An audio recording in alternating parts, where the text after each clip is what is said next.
स्वतंत्रता सेनानी पंडित राम सुमेर शुक्ल की जयंती पर आज डीडीटी चौक पर स्थित उनकी प्रतिमा पर केंद्रीय मंत्री अश्विनी चौबे व पूर्व मुख्यमंत्री तथा महाराष्ट्र के पूर्व राज्यपाल भगत सिंह कोश्यारी के साथ स्वतंत्रता सेनानी पंडित शुक्ल के पौत्र पूर्व विधायक राजेश शुक्ला ने पार्टी कार्यकर्ताओं के साथ पुष्प अर्पित कर उन्हें श्रद्धांजलि अर्पित कर नमन किया। इस मौके पर केंद्रीय मंत्री श्री चौबे ने कहा कि स्वतंत्रता सेनानी पंडित राम सुमेर शुक्ल ने स्वतंत्रता आंदोलन के सदस्य के रूप में बढ़ चढ़कर भाग लिया था। उन्होंने कहा कि पंडित राम सुमेर शुक्ल का यहाँ आना और यहाँ आकर तराई को बसाना आज तक न सिर्फ तराई के लोग बल्कि दूर दराज के लोग भी याद करते हैं। पंडित सुमेर ने इस तराई में सैकड़ों लोगों को बसाया, उन्हें आगे बढ़ने के लिए भरपूर मदद की। यह इस क्षेत्र के लिए गर्व की बात है। पूर्व मुख्यमंत्री भगत सिंह कोश्यारी ने कहा कि स्वतंत्रता संग्राम सेनानी पंडित राम सुमेर शुक्ल ने जहां तराई को बसने में अपना महत्वपूर्ण योगदान किया, अब उनके पौत्र पूर्व विधायक राजेश शुक्ला उनके पद चिन्हों पर चलते हुए पिछले कई वर्षों से इस क्षेत्र को चहुमुखी विकास प्रदान कर रहे हैं। उन्होंने कहा कि उन्हें शुक्ला परिवार के हमेशा अपनत्व रहा है, वह सदैव पंडित सुमेर को नमन करते रहे हैं। इस मौके पर पूर्व विधायक राजकुमार ठुकराल, तरुण दत्ता, सुरेश परिहार, के दास, फरजाना बेगम, श्वेता मिश्रा, रसीम रस्तोगी, नथुलाल गुप्ता, राजेश तिवारी, डीएन यादव, लक्ष्मीपाल, रमेश चंद, गुड्डू परवेज खान, प्रेमनारायण श्रीवास्तव, मुन्ना तिवारी, विनोद मान, दया शंकर, राधेश शर्मा, दिनेश शुक्ला, मनीष शुक्ला, कृष्णलाल नानक, मोहनलाल खुगग्गर, मनीष छाबड़ा, सत्यप्रकाश चौहान आदि मौजूद हैं। कि उत्तराखंड में पहाड़ है, मैदान है, पूरब है, पश्चिम है, उत्तर है, दक्षिण है और इस तराई में गोविंद वल्लभ पंत जी ने बसाया जरूर, परंतु इस तराई को जिन्होंने एक नई जान दी, नई पहचान दी, वो थे स्वतंत्रता संग्राम सेनानी पंडित राम सुमेर जी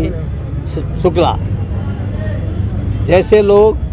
देश में दुनिया में राम जी को स्मरण करते हैं, ऐसे ही जो काम शुक्ला जी ने किए हैं उनके कारण यहाँ कोई भी हो, चाहे कहीं से भी देश के कोने से किसी कोने से आया हो, वो पंडित राम सुमेर शुक्ला जी का स्मरण करता है और मैं भी उनका बड़ा आदर करता हूँ। आज ये सौभाग्य कि आज उनका 107वीं जयंती मनाई जा रही है और मैं शुक्ला परिवार को अपनी ओर से बहुत बहुत शुभकामना देता हूँ और राम सुमेर जी से भी आगे और इनके परिवार में पैदा हों, यश प्राप्त करें, ये शुभकामना। मैं एक ऐसे महान स्वतंत्रता सेनानी जिन्होंने स्वतंत्रता आंदोलन में बहुत बढ़ चढ़कर उस समय के उत्तर प्रदेश राज्य में काफ़ी बढ़ चढ़ कर के काम किया था और उस स्वतंत्रता आंदोलन के एक जनक के रूप में वो जनता के सामने उनके सुख दुख में भी बराबर समाज सेवी के रूप में भी बाद में कार्यरत है। और बड़ा सौभाग्य का बात है कि पंडित राम सुमेर शुक्ला जी, पंडित राम सुमेर शुक्ला जी का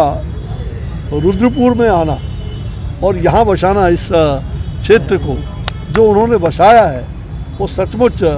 आज भी जब मैं गोरखपुर में घूमता हूँ तो वहाँ के लोग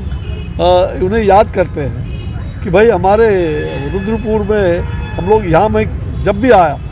तो बिहार से, उत्तर प्रदेश से, काफ़ी जगहों से लोग यहाँ उनके द्वारा बसाए हुए हैं ये और आज अच्छे रोजगार कर रहे हैं, अच्छे काम कर रहे हैं। तो इस समतल भूमि पर उन्होंने एक नया गांव बसाने का काम किया। वो रुद्रपुर जो उनके गोरखपुर में थे, वही रुद्रपुर आज यहाँ विराजमान है उत्तराखंड में। तो बड़ा सौभाग्य की बात है और हमारे उनके पुत्र जो श्री राजेश शुक्ला पूर्व विधायक हैं, इन्होंने जब ये विधायक थे उस समय भी मुझे लाया था। मैं उनके जो उत्तराखंड सरकार ने मंत्री ये अपना मेडिकल कॉलेज का एक शिलान्यास किया था, वो अधूरी पड़ी हुई थी। मैं उस समय स्वास्थ्य मंत्रालय का काम देख रहा था, मैंने निरीक्षण किया था और फिर मेरे मन में आया कि भाई इतने बड़े स्वतंत्रता सेनानी का अधूरा मेडिकल कॉलेज बना रहेगा। मैंने स्पेशल प्रिविलेज ला करके प्रधानमंत्री जी के निर्देश पर, उनके मार्गदर्शन में और फिर उनके नाम से 350 करोड़ रुपये मेडिकल कॉलेज का स्वीकृति दिलाने का काम किया था। और वो मेडिकल कॉलेज अब बन के तैयार हो जाएगा बहुत जल्द। तो मुझे खुशी हो रही है कि आज ऐसे महान स्वतंत्रता सेनानी के जन्म 107वीं जन्म जयंती पर मैं उनके चरणों में आकर के निवेदित किया और उनको पुष्पांजलि अर्पित करने का मेरा सौभाग्य प्राप्त हुआ। शिवम भूत्वा शिवम यदि, शिव बनकर के शिव की पूजा करना, ये हमारे लिए आज श्रद्धांजलि के प्रति यही है। उनके समान बनकर के हम उनके पद चिन्हों पर काम करते रहे, यही हमारी आज श्रद्धांजलि।